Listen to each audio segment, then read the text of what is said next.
Hi everyone, I'm Michelle Kelly. Welcome to Be in the Change.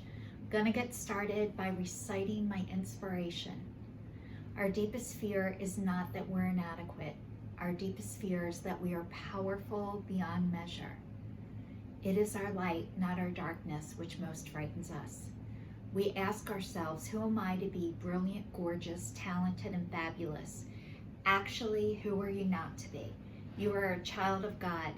Your playing small does not serve the world.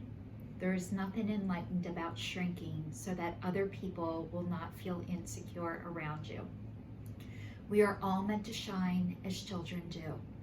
We were born to make manifest the glory of God that is within us.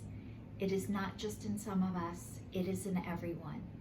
And as we let our own light shine, we unconsciously give others permission to do the same.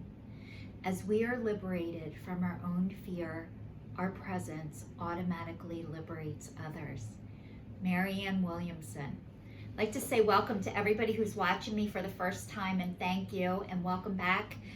And thank you to everybody who's been following me on this journey, where I started in 2019 stating out loud that I was breaking up with fear, I was breaking up with shame, and I was breaking up with guilt, followed by a weekly video for an entire year, which I was able to do. I'm over the 3.5-year mark, which is awesome. I haven't missed 1 week. I've been consistent this whole time, which is such a miracle and a gift. 2020 was to be kinder and more compassionate to myself and others. 2021 was to break up with processed sugar. I am now off of sugar, flour, wheat, caffeine, and today is day, I just looked, 56. I'm on day 56, and I'm feeling pretty good. I had some depression. It was a rough couple weeks. I'm on depression medicine, so I'm feeling a little better. I take naps during the day now, and also for 2022 is to put in income to what it is I'm doing besides being on Social Security disability.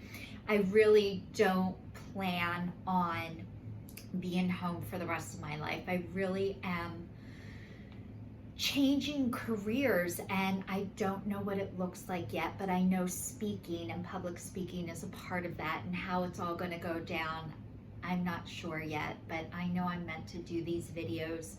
And because I broke up with fear, because I broke up with shame, and because I broke up with guilt, I am no longer afraid of what other people think of me, which, you guys, nobody could ever harm or hurt me more than I have done to myself.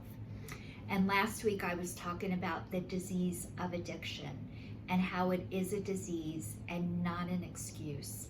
And I was sharing with you guys last week that I did not get sober the first time that I got out of rehab. I relapsed for 4 months before I was able to go back in the second time.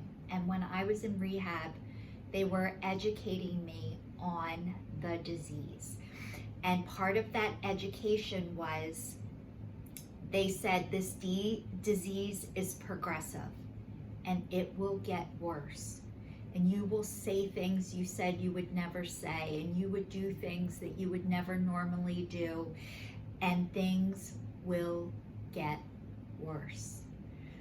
And that is exactly what happened to me. And this week was such a huge week with the Roe versus Wade overturn and abortion. And I want to tell you all, I had an abortion at 17 years old. So 33 years ago, I was a person who had to get an abortion. I got pregnant after rehab when I relapsed, and I was 17 at the time. I wasn't 18, and I was living at home, and I was told if I had this baby, I would be homeless and have no place to live. So I was taken for my abortion by my mother. And I just remember being so petrified that there were going to be people protesting outside of the building. And there wasn't that day. And I was so grateful for that. And I went in there as a 17-year-old little girl. I was a little girl. I felt like a big girl, but I was a little girl at 17 years old. And I just remember being scared shitless. And the doctor, when he got done, said, "Have a nice Thanksgiving." And that was it.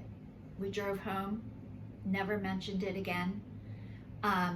I think I told my dad on the phone, and he showed no reaction, which was part of how I grew up. One person overreacted, one person never reacted, but I did have an abortion, and I am grateful that I was able to have it. I am no longer ashamed or embarrassed or feel guilt about this. And you can think whatever you want about me. I am now okay with that. No one could ever make me feel worse than I did. And I made myself feel that way. So being told what you can do or can't do with your body, that was done to me in the house I grew up in. It was horrible, and at the same time it was a relief. But I can't imagine for all the little Michelles out there who can't use their voice. I couldn't before, and I don't know what's going to happen as a result of all of this, but what I can tell you is a lot of times things get worse before they get better. And I ended up having a child when I was 22. I wasn't married again, product of Catholic school, by the way.